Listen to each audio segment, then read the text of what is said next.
ठीक है। पृथ्वी की आंतरिक संरचना के विषय में पढ़ेंगे हम आज। आंतरिक संरचना के लिए हम पृथ्वी के सरफेस पर उतरेंगे, और पृथ्वी के सरफेस पर उतरेंगे तो हम सबसे पहले देखेंगे पृथ्वी का जल एवं स्थल में वर्गीकरण। मैंने आपको बताया था लास्ट लेक्चर में कि पृथ्वी पर 71% भाग पर जल और 29% भाग पर स्थल है। ये डिस्कस कर चुके हैं हम अपने लास्ट लेक्चर में कि इतने इतने हिस्से पर ये स्थिति है आपके सामने। ठीक है। अब अगर पृथ्वी को उत्तरी और दक्षिणी गोलार्ध में हम डिवाइड कर दें तो उत्तरी गोलार्ध में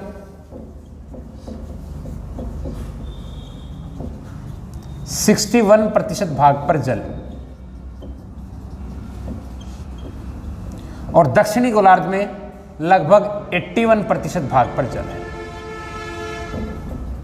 यहां से आपको समझ में आ रहा होगा कि जो भूस्थल है वो उत्तरी गोलार्ध में अधिक है और दक्षिणी गोलार्ध में कम।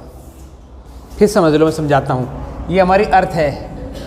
लास्ट लेक्चर में मैंने इसे भूमध्य रेखा विषुवत रेखा के द्वारा 2 इक्वल पार्ट में डिवाइड कर लिया। ये काल्पनिक रेखा है जो हमने खींची और अर्थ के 2 इक्वल पार्ट कर लिए।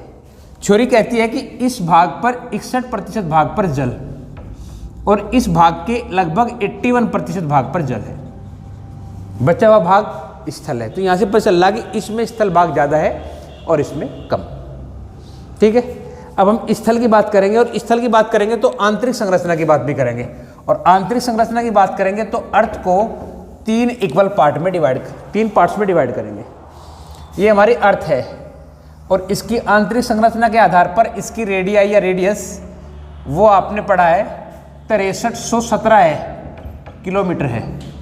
ये जो दूरी है यहाँ से यहाँ तक की रेडियस की त्रिज्या की ये 6317 किलोमीटर है। इसे बहुत सारे लोग 6300 किलोमीटर यूज करने कोई प्रॉब्लम नहीं है। ठीक है। तो यहाँ से यहाँ तक के भाग को 3 हिस्सों में तोड़ा गया अर्थ के, और उन 3 हिस्सों का नाम रख दिया गया। जो सबसे ऊपरी परत है वो लगभग 32 किलोमीटर की है। इसे कहा गया भू परपटी या क्रस्ट। ठीक है। जो सबसे ऊपरी भाग है उसे बोला गया बच्चों क्रस्ट, और ये मिलकर बना होता है सियाल एंड सीमा। ठीक है। सिलिका, एल्यूमिनियम, सिलिका और मैग्नीशियम। जो भूप्रपट्टी है वो सबसे अधिक खनिज और तत्वों का आधार है। 8 महत्वपूर्ण तत्व है। अगर आपसे पूछा जाए, एक्सेप्टेड सवाल बनता है, बहुत पूछा गया परीक्षा में, कि जो भूप्रपट्टी है उसमें सबसे अधिक कौन सा तत्व विद्यमान है, तो ऑक्सीजन विद्यमान है, नंबर 1, ध्यान रखना। नंबर 2 सिलिका, नंबर 3 आयरन, और इस तरह जो 8वां तत्व है वो एल्यूमिनियम है। 8 जो महत्वपूर्ण तत्व है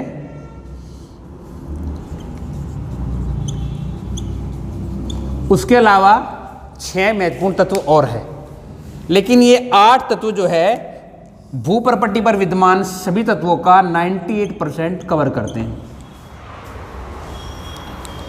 जो भूप्रपट्टी पर तत्व है उनकी डेंसिटी 2.37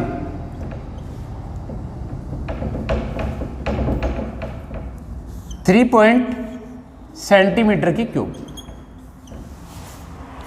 इसे ग्राम लिख लेना, 2.37 ग्राम सेंटीमीटर की क्यूब, माने 1 सेंटीमीटर क्यूबिक एरिया में 2.37 ग्राम वेट है भूप्रपट्टी का। एक्सेप्टेड सवाल है, आपसे पूछ सकता है कि भूप्रपट्टी में कितना जो है उसका घनत्व होता है, डेंसिटी कितनी होती है। ठीक है। ये जो 32 किलोमीटर सर्कल है अर्थ का, इसकी मोटाई किसी विशेष क्षेत्र में कम या ज़्यादा हो सकती है, उसके बारे में डिस्कस करेंगे अलग से, जिसको हम भूपरपट्टी बोल रहे हैं या क्रस्ट बोल रहे हैं। ठीक है, या तो कोई कन्फ्यूजन नहीं है। अगर आपसे पूछा जाए कि संपूर्ण अर्थ का कितना प्रतिशत भाग, तो 0.5% भाग, ये आयतन का, संपूर्ण पृथ्वी के आयतन का 0.5% भाग जो है वो भूपरपट्टी अथवा क्रस्ट में सम्मिलित होता है। क्रस्ट से मेरे हिसाब से आपके जितने एक्सेप्टेड क्वेश्चन होंगे सारे खत्म हो गए होंगे। इसके बाद दूसरा पार्ट आता है, ये प्रारंभ से 2900 किलोमीटर तक, दूसरा जो पार्ट है उसे बोलते हैं मेंटल। मेंटल ये 2900 किलोमीटर गहराई तक होता है। ठीक है बच्चों, अर्थ के अंदर प्रारंभ से 2900 किलोमीटर तक। इसके भी आपने दो भाग कर सकते हैं आप, एक बाहरी और दूसरा आंतरिक।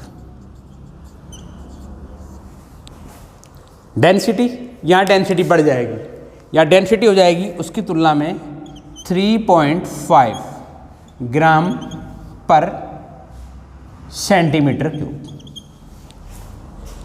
और वॉल्यूम, आयतन, संपूर्ण पृथ्वी का 83%, 83% आयतन मेंटल के अंदर विद्यमान होता है। मेंटल में संपूर्ण पृथ्वी का 83%। अगर पूछा जाए, जैसे मैंने बताया था कि यहाँ मैंने 18 से अधिक महत्वपूर्ण तत्वों में आपके क्रस्ट को सम्मिलित किया था, तो आपसे पूछे कि मेंटल का जो महत्वपूर्ण तत्व है वो कौन सा है, तो बेसाल्ट जो है, बेसाल्ट मेंटल का आधार तत्व है।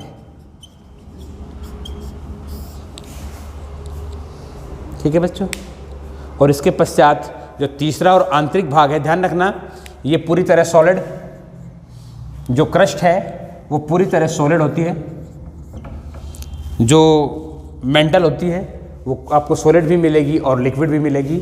और तीसरा और अंतिम भाग जिसकी हम बात कर रहे हैं, वो अर्थ को अगर इंटरनली आप डिवाइड कर रहे हैं तो तीसरे भाग को हम कहते हैं कोर।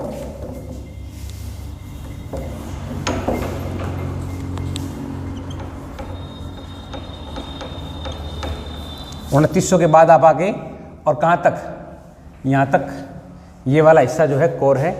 इसके बारे में ये संभावना व्यक्त की जाती है कि ये हिस्सा या तो लिक्विड फॉर्म में है या प्लास्टिक फॉर्म में है। ठीक है, या तो गैसीय फॉर्म में भी नहीं हो सकता, लिक्विड में, या तो लिक्विड में है या प्लास्टिक फॉर्म में। ठीक है, और ये रोटेट कर रहा है हिस्सा अंदर वाला। इंटरनल जो अर्थ है उसका टेम्परेचर, अगर आप अर्थ के अंदर घुसेंगे तो 32 मीटर अंदर जाने पर 1 डिग्री सेंटीग्रेड बढ़ जाता है।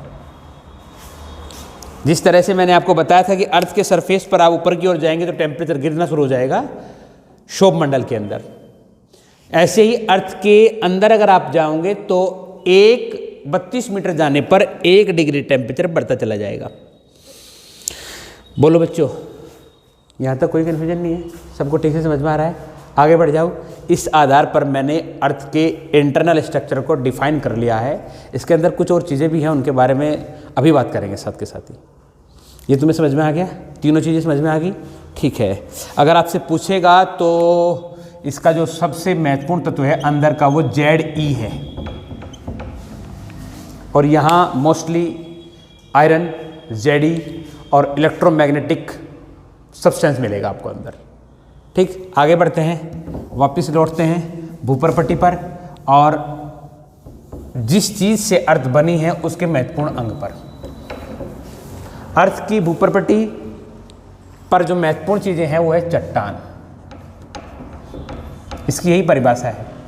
भूपरपट्टी के निर्माण में जो सबसे बड़ा तत्व है वो चट्टान है, और चट्टान 3 प्रकार की होती है। पहली है आग्नेय चट्टान,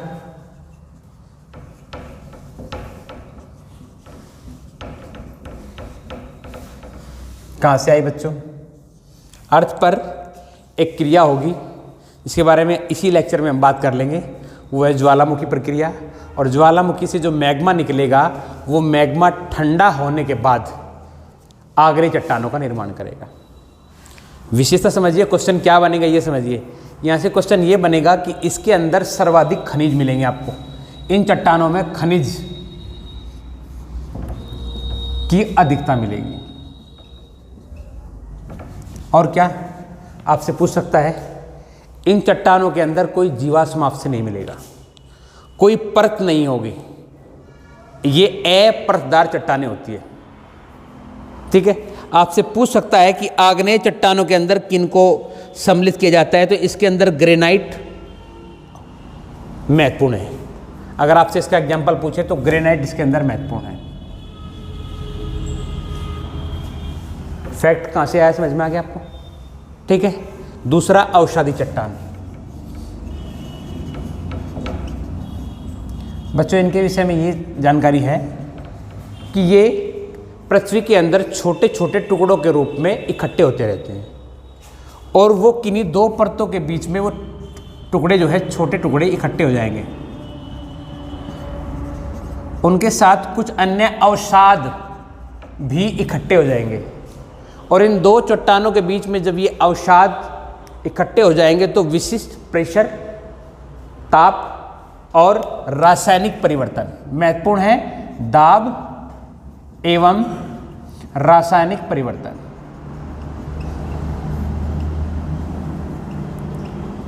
से ये चट्टानें या ये जो इनके बीच में जो इकट्ठा हुआ है अवसाद, ये अवसाद अवसादी चट्टानों के रूप में परिवर्तित हो जाएगा। और ये भंडार होता है किनका, ये भी खनिजों का भंडार होगा, इनकी तुलना में कम, लेकिन यहां से आपको पेट्रोलियम मिलेगा। परतदार चट्टानें होगी। आपसे पूछ सकता है, आपसे ये पूछ सकता है कि कौन सी चट्टानें परतदार होगी, तो अवसादी चट्टानें जो है वो परतदार होगी। बलुआ पत्थर इसका सबसे बड़ा उदाहरण है। बलुआ पत्थर आपसे पूछ लेता है, एग्जाम में पूछ लेता है, दिल्ली का लाल किला, आगरा का किला, ये किन चट्टानों से बने हुए हैं, किस चट्टान का उदाहरण है? एक्सेप्टेड क्वेश्चन की बात कर रहा, आप ध्यान दो जरा। यहाँ आपसे एक सवाल ये पूछ लिया कि दिल्ली का लाल किला, आगरा का किला किन चट्टानों का उदाहरण है, तो ये बलुआ पत्थर है।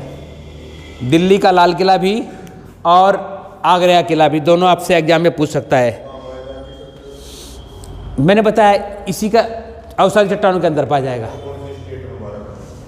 स्टेट का राजस्थान में भी काफ़ी प्रचुर मात्रा में है, और उसके अलावा झारखंड में भी है।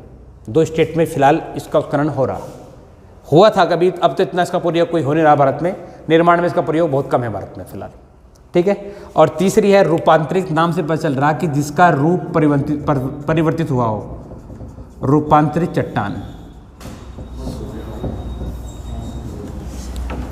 आग्नेय और अवसादी दोनों चट्टान विशिष्ट रासायनिक परिवर्तन और विशिष्ट रासायनिक प्रक्रिया के द्वारा आग्नेय चट्टान में परिवर्तित हो जाएगी।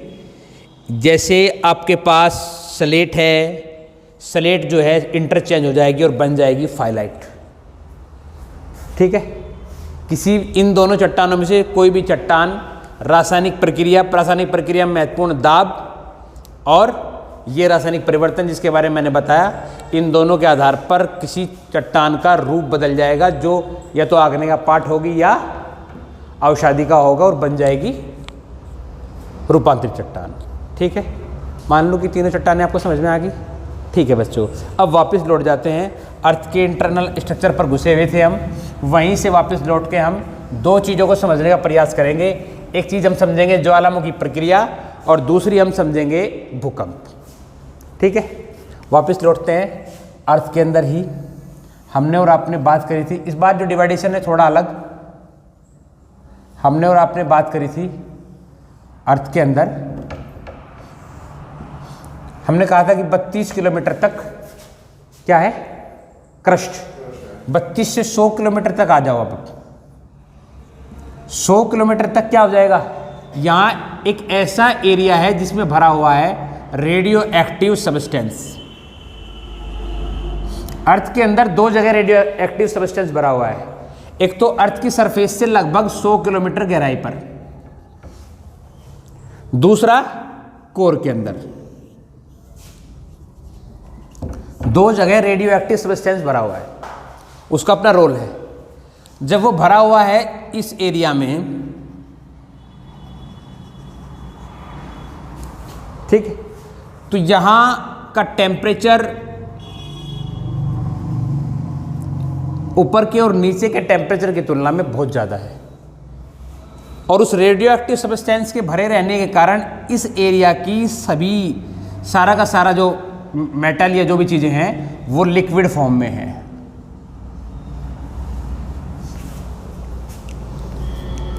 अर्थ के सरफेस से, यानी लोअर क्रस्ट आप बोल सकते हो, और अपर मेंटल के बीच में ये जगह है, लगभग 100 किलोमीटर के डिस्टेंस पर अर्थ से। और इस एरिया में मैंने बताया आपको रेडियो एक्टिव सब्सटेंस भरा रहने के कारण, रेडियो एक्टिव इफेक्ट के कारण इसका टेम्परेचर ज़्यादा है और इसके अंदर की सभी चीज़ें जो है लिक्विड फॉर्म में। क्लियर हो गया? कोई कन्फ्यूजन नहीं है? Very good. जब ये लिक्विड फॉर्म में है तो ये वाली जो लेयर है ये इस लिक्विड पर रखी हुई है, माने लोअर पार्ट ऑफ क्रस्ट और अपर पार्ट ऑफ मेंटल, इन दोनों का जो हिस्सा है इस लिक्विड के ऊपर रखा हुआ था बच्चों। बताओ कोई कन्फ्यूजन है कि यहाँ तक? नहीं है? Very good.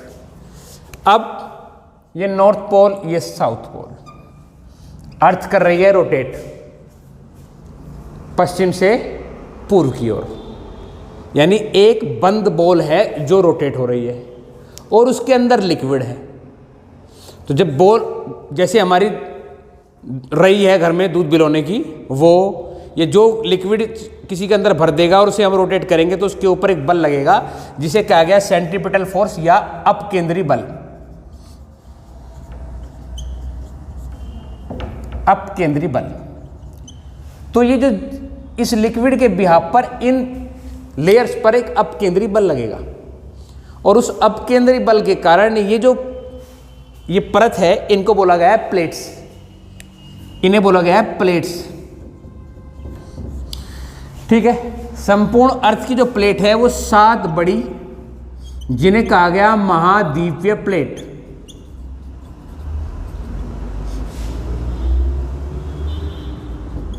और 20 छोटी प्लेटों में टूटी हुई है।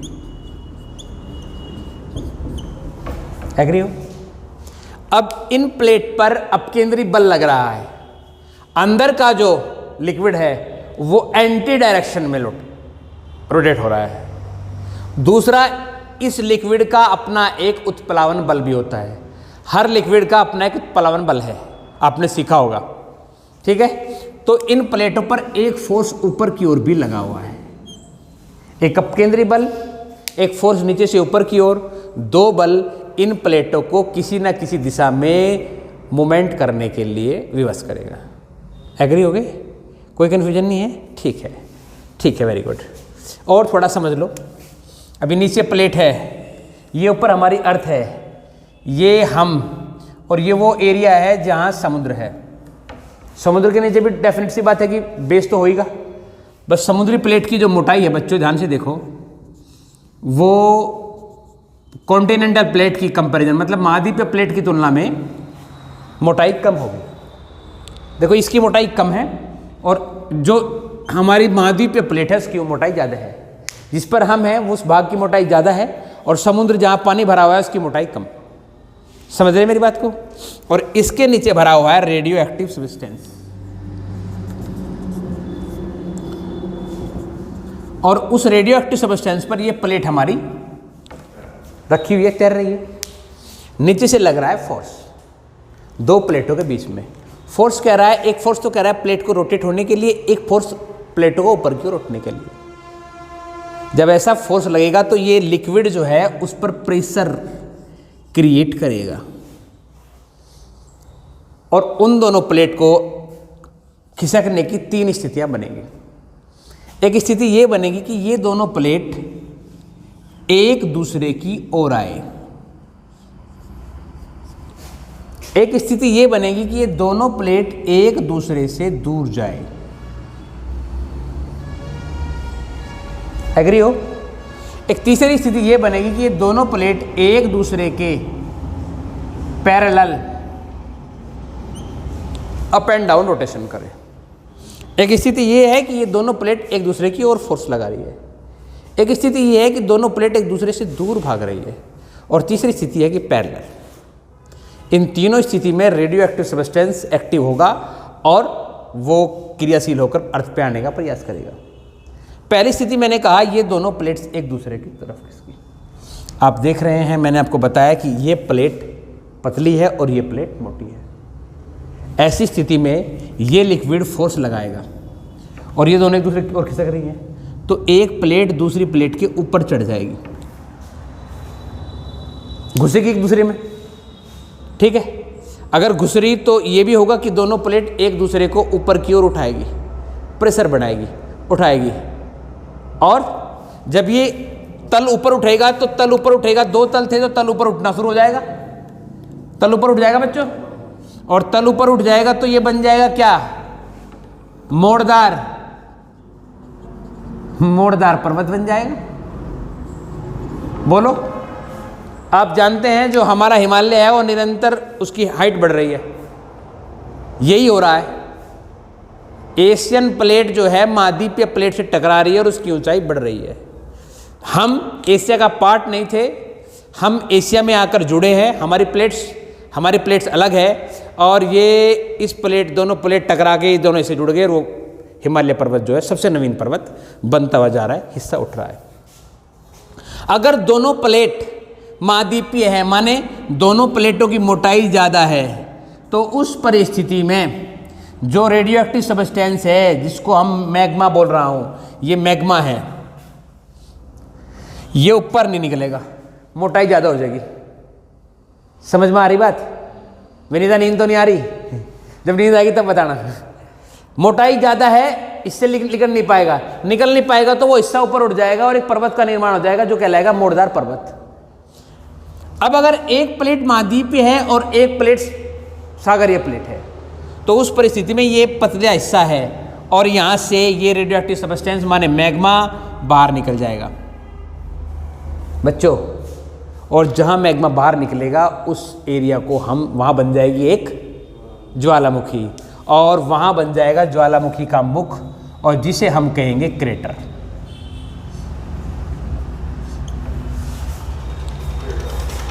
ठीक है, अगर दोनों प्लेट ही सागरीय है, फिर टेंशन ही खत्म हो गई।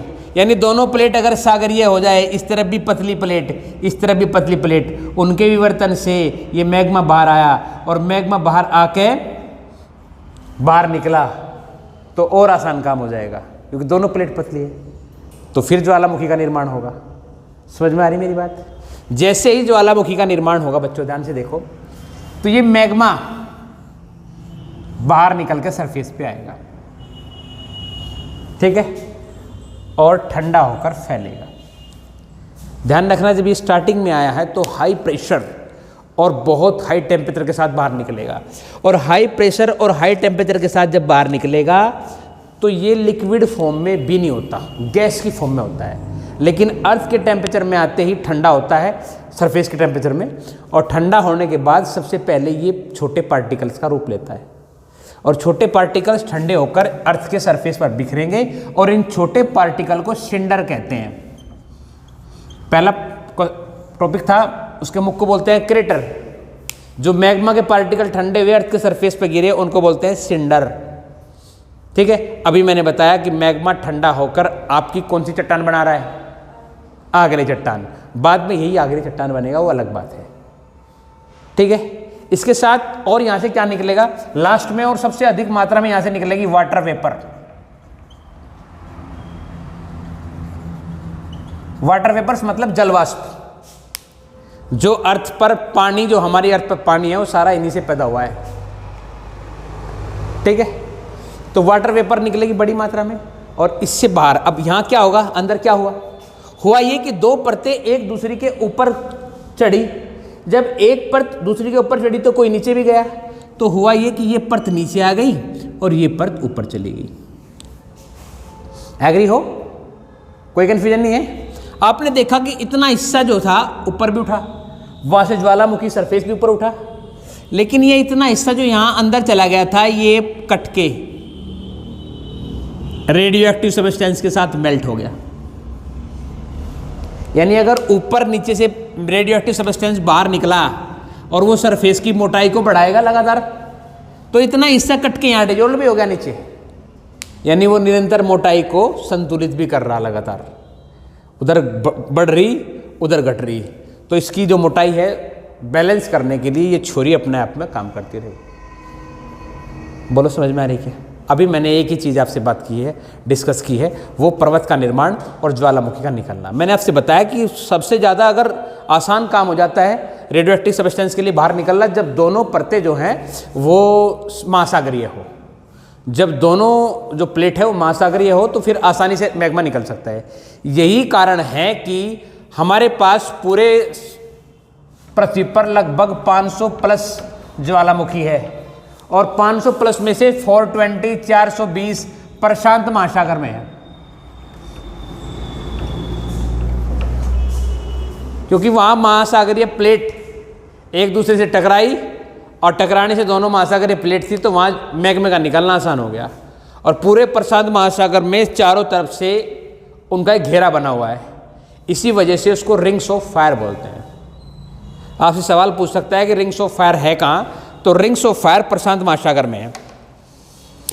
बोलो बच्चों, क्योंकि मैं ज्वालामुखी पर डिस्कस कर रहा हूं साथ साथ, तो इसमें एक शब्द आता है धुआर। जब ज्वालामुखी से सारा का सारा सब्सटेंस बाहर निकल जाएगा और ज्वालामुखी से निकलने वाले तत्वों की अंतिम चरण पर आ जाएगा, तो उस समय ज्वालामुखी से गैस, वाटर वेपर निकलते हैं एक साथ, जो एक धुएं का रूप ले लेते हैं और उसे धुआर कहते हैं। इसमें धूल के कण भी बहुसंख्या मात्रा में होते हैं, इस कारण से इसका नाम पड़ा बच्चों धुआर। ठीक है, ज्वालामुखी को अभी पॉज कर देते हैं, वापस आएंगे इस पर, इसकी भी अलग अलग कंडीशंस होती है। अब इधर आ जाते हैं। मैंने एक चीज़ बताई, जब दोनों प्लेट एक दूसरे की तरफ चल रही है, लेकिन कंडीशन दो और बताई। एक बार दोनों प्लेट एक दूसरे से दूर जा रही है, जब दूर जाएगी तो गैप क्रिएट हो जाएगा बिटवीन प्लेट्स। एग्री हो कि नहीं? पॉसिबिलिटी है कि यहाँ से भी तो निकलेगा, लेकिन जो अपर लेयर है वो एकदम गैप नहीं बनाती, गैप बना दिया, अपर लेयर टूट के बिखर के इसमें भर जाएगी और ये वाला हिस्सा जो है बच्चों वो थोड़ा गहरा हो जाएगा, ये वाला हिस्सा, और इसे हम कहते हैं क्या? गर्त। अभी मैंने आपसे दो चीज़ों के बनने का रीजन आपको दिखाया, एक पर्वत का और दूसरा गर्त का। समझ में आ रहा है? कोई कन्फ्यूजन नहीं है? ठीक है। तीसरी कंडीशन है जब दोनों प्लेटें परपेंडिकुलरली एक दूसरे के सामने खिसकेगी, उस कंडीशन में अधिकतर संभावना रहती है भूकंप के आने की। भूकंप के आने की संभावना है इसमें भी और इसमें भी, तीनों परिस्थिति में भूकंप के आने की संभावनाएं हैं। अगर एक परत दूसरी के अंदर घुसरी तो तब भी प्लेटें टूटेगी और अपर सरफेस पर वाइब्रेट, यहीं से तरंगे जनरेट होगी और अपर सरफेस की ओर मूवमेंट करेगी। उनके बारे में भूकंप में बात करेंगे, लेकिन भूकंप और ज्वालामुखी का इकट्ठा कारण मैंने आपसे डिस्कस कर लिया। तीनों परिस्थिति में भूकंप के आने की संभावनाएं बढ़ेगी। तीसरी परिस्थिति में ज्वालामुखी के निर्माण की संभावनाएं कम होती है।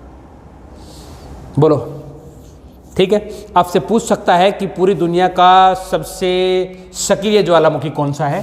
तो ये होता है कलायू। आउट ऑफ कैमरा है क्या? ओके। पूरी दुनिया का सबसे सक्रिय ज्वालामुखी कौन सा है बच्चों?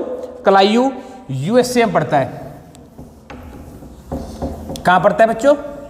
ध्यान रखो कि आउट ऑफ कैमरा कुछ हो तो तुम मुझे बता दो। अब ज्वालामुखी के पॉइंट पर ही हम आगे बढ़ते हैं। ज्वालामुखी डिस्कस कर लिया हमने। अब ज्वालामुखी तीन प्रकार का होता है। सबसे पहला है सक्रिय ज्वालामुखी।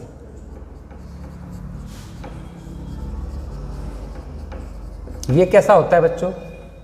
इसके नाम से आपको पता चल रहा होगा, सक्रिय, एक्टिव है। एक ऐसा एक्टिव वोल्केनो है जिससे निरंतर उसके मुख से, उसके क्रेटर से उद्गार हो रहा है, उसके मुख से रिलीज हो रहा है कुछ ना कुछ। ठीक है, तो ऐसे ज्वालामुखी को क्या कहेंगे हम? सक्रिय ज्वालामुखी कहेंगे। इसमें फेमस कौन सा है? इसमें स्ट्रोम्बेली बहुत फेमस है। कलायू मैंने अभी बताया तुम्हें, कलायू पड़ता है यूएसए में, स्ट्रोम्बेली और इटली का एटना। इटली का, एक इटली में पड़ता है एटना, और एक मैंने बोला है आपको स्ट्रोम्बेली, स्ट्रोम्बेली। इसको भूमध्य सागर का क्या बोलते हैं? Light pole, ज्योतिपुंज।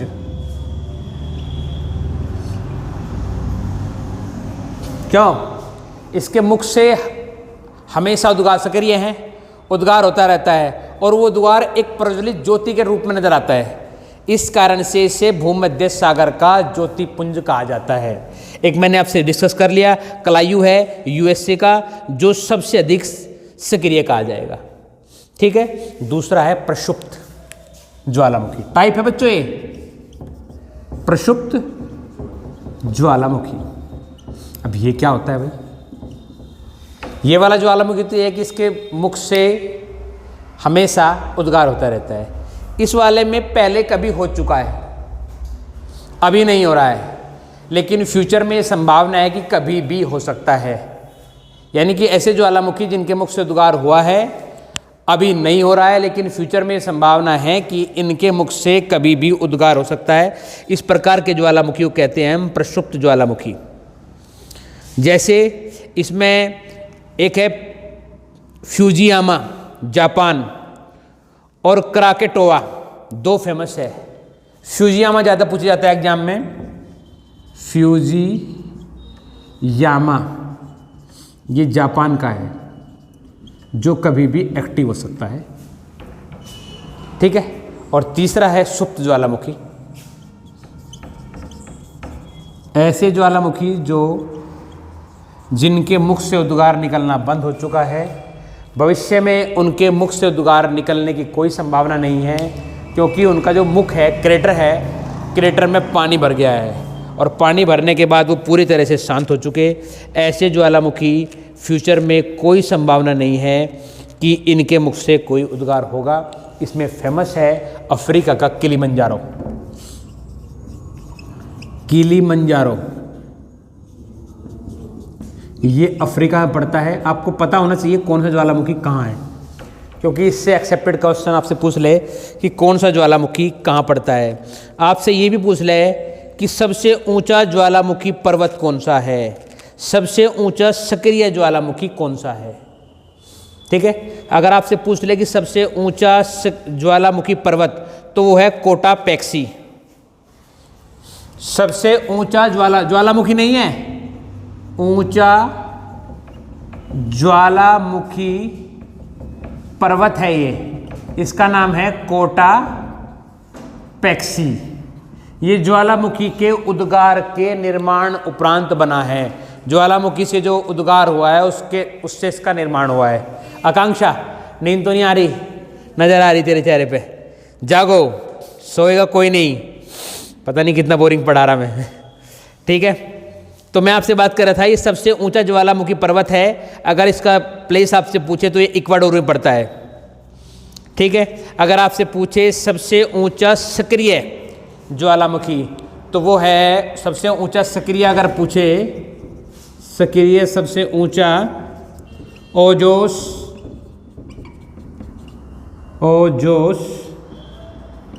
डेल सालाडो, ये सबसे ऊंचा सक्रिय ज्वालामुखी है, ओजोस डेल सालाडो।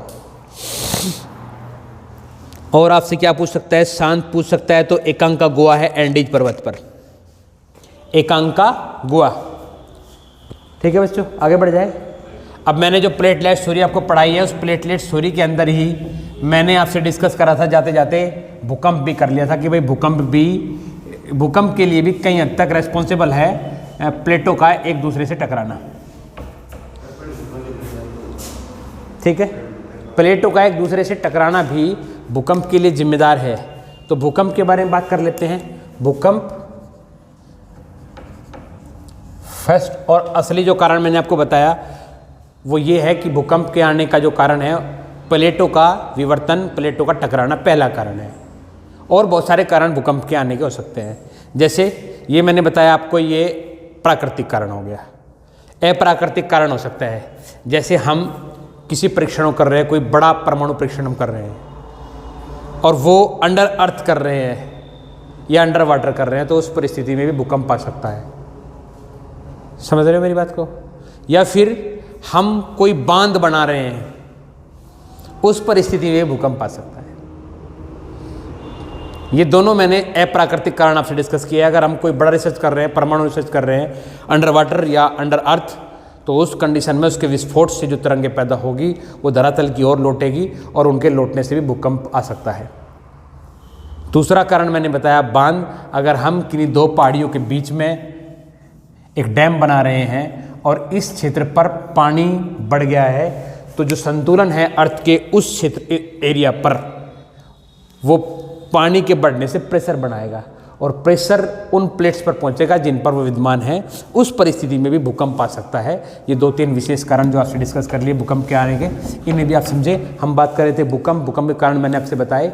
यहाँ से एक्सेप्ट सवाल ये बनेगा कि भूकंप के अध्ययन को क्या कहते हैं? इसे कहते हैं सीस्मोलॉजी। भूकंप का अध्ययन जिस यंत्र से किया जाता है उसे बोलते हैं सीस्मोग्राफ। 1 से लेकर 9 तक की रीडिंग होती है सीस्मोग्राफ पर। 2 और 1 तक के सीस्मोग्राफ पर रीडिंग आएगी तो हम कहेंगे भूकंप बहुत हल्का फुल्का है। और 6+ अगर भूकंप जाना शुरू हो जाए तो हम भूकंप को हाई डेंसिटी, अत्यधिक तीव्रता का भूकंप कहेंगे। ठीक है, तीव्रता में इसकी रीडिंग ली जाएगी। जो सीस्मोग्राफ है वो तीव्रता में लेता है उसकी रीडिंग को। भूकंप जब आएगा तो किसी पर्टिकुलर स्पेस से तरंगे पैदा होगी और ये तरंगे जिस स्थान पर आई है उस स्थान के से चारों दिशाओं में बाहर की ओर चलेगी।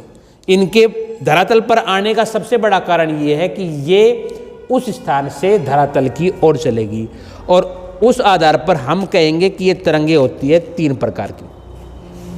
ठीक है, सपोज करो ये हमारी अर्थ है। अर्थ के अंदर ये कोई स्थान था जहाँ से भूकंप का केंद्र बना। इसके जस्ट ऊपर ही हम एक काल्पनिक रेखा खींच लें और सरफेस पर इस पॉइंट को हम कहेंगे अधिकेंद्र।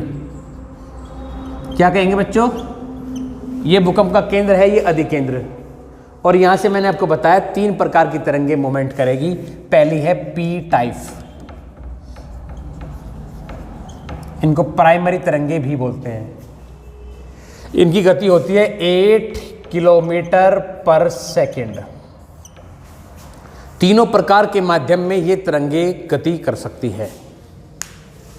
बस ये ध्यान रखना कि ये जिस स्थान से बनेगी इनका भूकंप के लिए रिस्पॉन्स जाने के लिए धरातल की ओर बढ़ेगी और धरातल की ओर बढ़ेगी तो तीनों स्थान से ये, मतलब जल से, गैस से और सॉलिड से, तीनों से ये आसानी से मूवमेंट कर सकती है और ये धरातल की ओर तेज़ी के साथ बढ़ेगी और आने वाले भूकंप के लिए रेस्पॉन्सिबल हो सकती है। लेकिन ये ज़्यादा विनाशकारी नहीं मानी गई। प्राथमिक तरंगे हैं, ये प्राथमिक तरंगे हैं।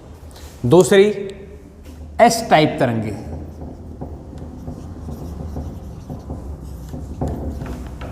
बच्चों ये तरंगे केवल सॉलिड में मूवमेंट कर सकती है, ओनली इन सॉलिड। पहली चीज़, स्पीड इनकी है 4 kilometre per hour, sorry second, 4 kilometre पर सेकंड। 4 किलोमीटर पर आवर तो फिर ये अर्थ तक पहुंचेंगी, दम तोड़ देगी पहले ही कहीं। 4 किलोमीटर पर सेकंड की इनकी स्पीड है। केवल सॉलिड में ही रोटेट कर सकती है।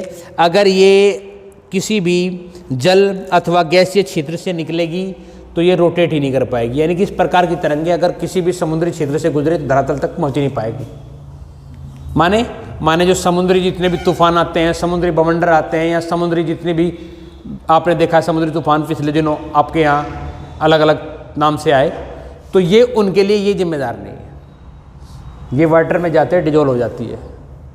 ठीक है, और हमने बात कर ली पी टाइप, एस टाइप और तीसरी होती है एल टाइप तरंगे।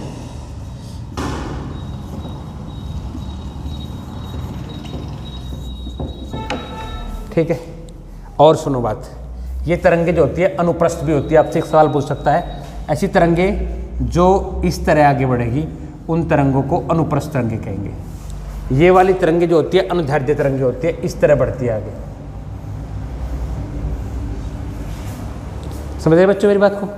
ये भी आपसे एग्जाम पूछ सकता है। तीसरी बात मैं कह रहा हूँ एल टाइप है, इन्हें लव तरंगे भी कहते हैं, लव वेव।